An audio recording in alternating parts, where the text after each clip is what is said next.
Halo teman-teman pecinta serial Chinese drama, kita jumpa lagi di channel Ulasan Drama Asia. Melanjutkan pembahasan di bagian pertama, dalam bagian kedua ini saya ingin memberikan ringkasan dari serial drama New Life Begins. Drama ini menceritakan sebuah masa di mana terdapat 9 wilayah yang saling bertetangga dan dipimpin oleh wilayah Sichuan. Sebagai tanda ketaatan, semua wilayah diwajibkan mengirim gadis cantik yang telah cukup umur ke wilayah Sichuan untuk dipilih dan dinikahi oleh tuan muda atau pangeran Sichuan. Berikut 10 tuan muda atau pangeran di wilayah Sichuan. Pangeran pertama, yaitu Yin Kun. Ia ditugaskan menjaga perbatasan di wilayah Mochuan yang sangat jauh dari Sichuan. Pangeran kedua, yaitu Yin Song. Ia adalah putra mahkota Sichuan. Ia terkenal pintar, sombong, dan suka menindas. Pangeran ketiga yaitu Yin An. Ia terkenal pandai berbisnis dan mata keranjang. Ia memiliki banyak istri. Pangeran keempat yaitu Yin Chun. Ia seorang penjilat dan memihak Yin Song demi keuntungan pribadi.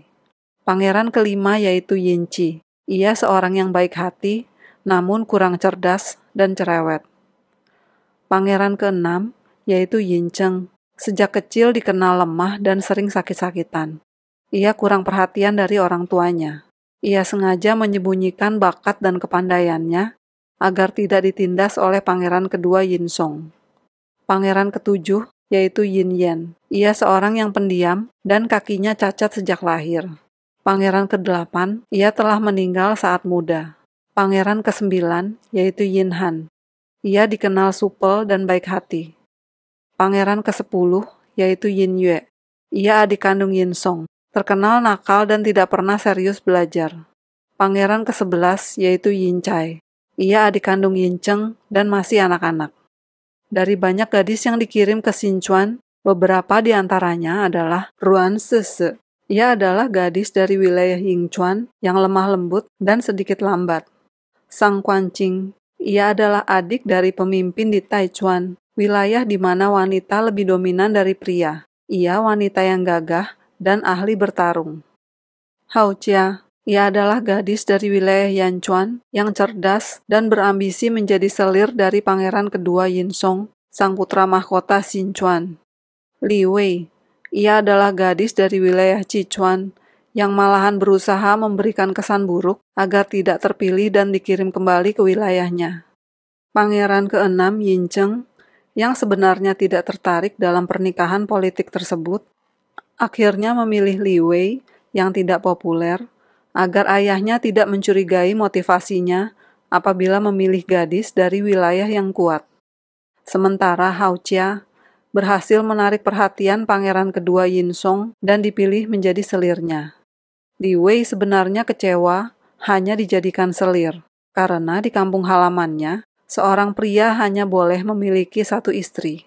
Saat ia mendengar sakitnya Yin Cheng, ia salah paham dan mengira umur Yin Cheng hanya setengah bulan lagi. Terjadilah kejadian-kejadian salah paham yang lucu untuk ditonton. Hingga akhirnya Li Wei mengetahui bahwa Yin Cheng sebenarnya hanya sakit ringan dan bisa sembuh. Li Wei yang periang dengan cepat mendapatkan banyak teman. Koki Liu yang galak pun mulai menyukai Li Wei. Karena pengetahuan Li Wei soal makanan yang selalu dapat memberikan ide-ide baru untuk masakannya. Pernikahan yang tidak diawali masa perkenalan dan pacaran membuat Li Wei canggung dan berusaha menghindari Yin Cheng. Namun Li Wei tetap berusaha melayani Yin Cheng dan memperhatikan pola makan Yin Cheng yang punya sejarah penyakit lambung. Li Wei yang cerdas bahkan bisa ikut memberikan pendapatnya kepada Yin Cheng mengenai bencana yang menimpa wilayah Tanchuan sehingga Yin Cheng mendapatkan pujian dari ayahnya. Yin Cheng mulai menyukai Li Wei. Namun Li Wei belum menyadari perasaan Yin Cheng dan belum menyukai Yin Cheng. Li Wei malah meminta Yin Cheng berjanji akan mengembalikannya ke orang tuanya apabila telah diterima bekerja di pemerintahan. Kebaikan dan ketulusan Yin Cheng membuat hati Li Wei luluh dan akhirnya bersedia untuk seterusnya menjadi istri Yin Cheng. Potensi Yin Cheng juga dilihat oleh Raja wilayah Sichuan saat Yin Cheng datang mewakili Xin Chuan menemuinya. Raja Xin Chuan bahkan mengajukan proposal pernikahan kepada ayah Yin Cheng, Raja Xin Chuan. Yin Cheng jadi tidak bisa mengangkat Li Wei menjadi istri sah. Penolakannya atas perjodohan tersebut ditentang ayahnya. Yin Cheng dipaksa menikah dengan putri wilayah Xin Chuan yaitu Yuan Ying. Li Wei menjadi patah hati dan ingin pulang kembali ke rumah orang tuanya.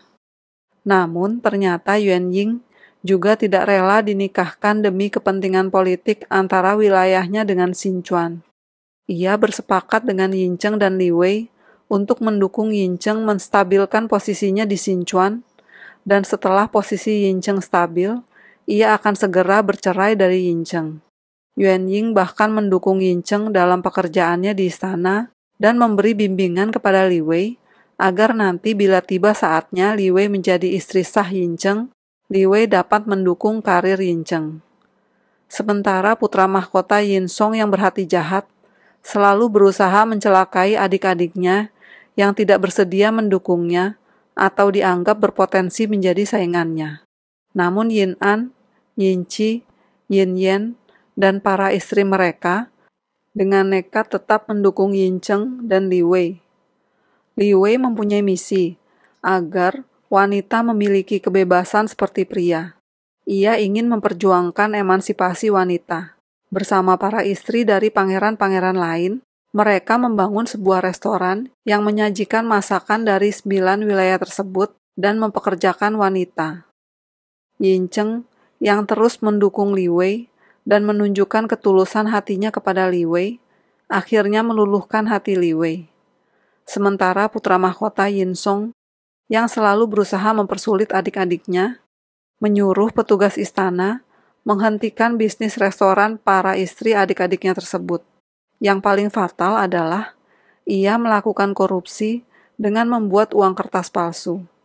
Akibatnya raja sangat terpukul. Ia pun melepas gelar Yin Song dan mengusir Yin Song ke tempat pengasingan. Yuan Ying melihat bahwa kini kedudukan Yin Cheng telah stabil dan Li Wei pun sudah banyak kemajuan. Akhirnya Yin Cheng dan Yuan Ying menyampaikan niat mereka untuk bercerai kepada orang tua mereka. Kini Yin Cheng dapat mengangkat Li Wei menjadi istrinya yang sah. Setelah kepergian Yin Song, kini raja mulai memberikan tugas kepada Yin Chun, pangeran keempat yang sejak kecil merupakan pendukung Yin Song. Yin An dan Yin Cheng mulai melihat perubahan sikap Yin Chun.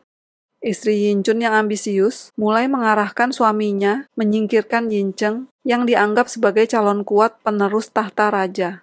Ia menghalalkan segala cara agar Yin Chun memenangkan simpati raja. Dukungan Yin An pada Yin Cheng membantu Yin Cheng mendapatkan keadilan dari raja. Raja mengetahui muslihat Yin Chun yang ingin membiarkan Yin Cheng mati saat bertugas di luar wilayah Xin Chuan. Akibatnya, Yin Chun malah kehilangan kepercayaan raja. Raja memutuskan untuk pensiun dan mengangkat Yin Cheng menjadi penerus tahta.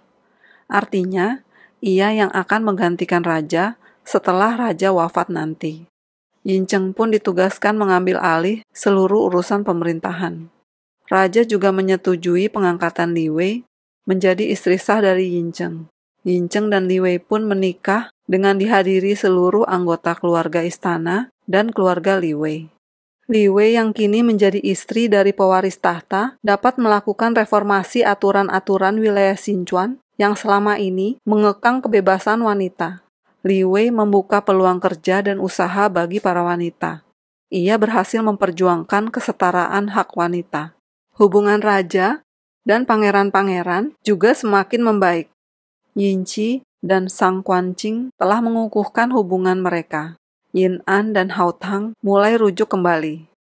Yin Yan dan Si Se selalu rukun dan kompak. Yin Cheng dan Li Wei bahkan mendapatkan berita gembira dengan kabar kehamilan Li Wei. Semua berjanji akan saling mendukung dan terus menjaga hubungan baik di antara mereka. Demikian ringkasan cerita dari serial Chinese drama New Life Begins. Teman-teman jangan lupa untuk like dan subscribe channel Ulasan Drama Asia untuk selalu menjadi yang pertama mendapatkan informasi serial Chinese drama terbaru, aktor dan aktris pemerannya, juga sinopsis drama tersebut. Sampai jumpa.